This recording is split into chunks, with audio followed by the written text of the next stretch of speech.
वासना का अंधा जुनून में आज आप सुनेंगे सीमा और जितेंद्र की खूनी खेल।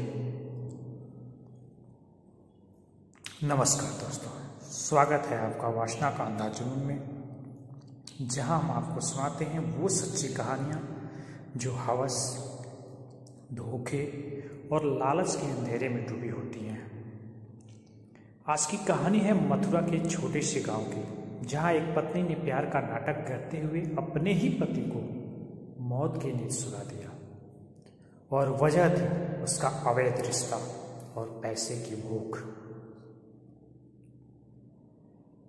जितेंद्र एक 35 साल का बहुत ही मेहनती दुकानदार, गांव में इज्जतदार, सबका चहेता, अपनी पत्नी सीमा और एक छोटे बेटे के साथ उसकी जिंदगी बहुत खुशहाली से कट रही थी।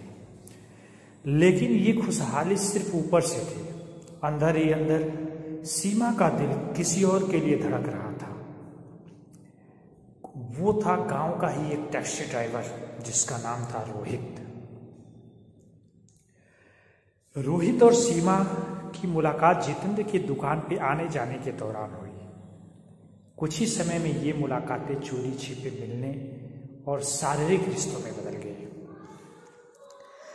रोहित ने सीमा के कान भरने शुरू कर दिए। अगर हम साथ रहना चाहते हैं तो तुम अपने पति से छुटकारा पाना होगा। सीमा भी वासना और लालच में अंधी हो चुकी थी। उसने भी प्लान बनाया। जितेंद्र को ऐसा खत्म करना है कि किसी को शक भी न हो। तारीख आती है 15 जून की रात। सीमा क्या करती है, खाना बनाती है, और उसने पति के खाने में नींद की गोलियां मिला दी। जितेंद्र बेहोश होकर सो गया। इसके बाद वो अपने प्रेमी रोहित को फोन करती है और कहती है कि जितेंद्र को मैंने नींद की गोलियां दे दी है, वो अब पूर्ण रूप से बेहोश होकर सो रहा है। रोहित चोरी छिपे घर में आया।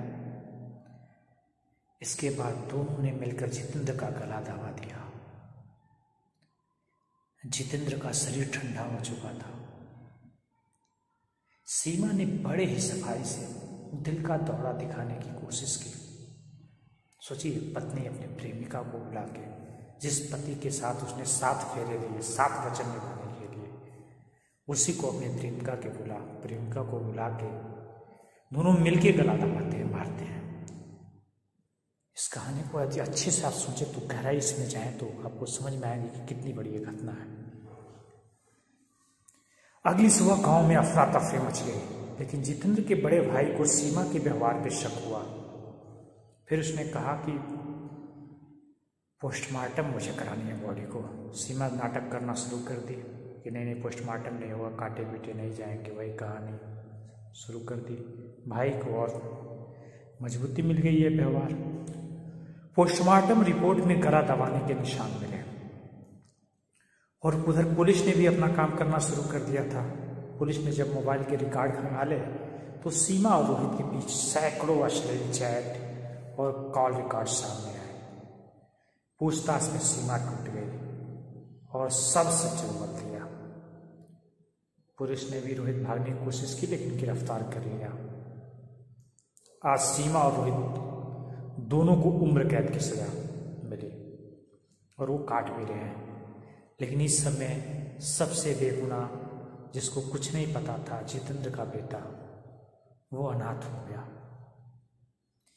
यह कहानी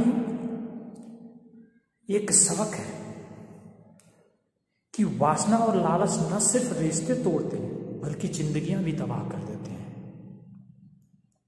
उस बेचारे बच्चे का क्या दोष? तुम्हें ठीक है, तुम दोनों आपस में संबंध बना रहे थे, जो भी कर रहे थे, तुम्हें नहीं रहना था, तुम अपने प्रेमी के साथ निकल गई होती।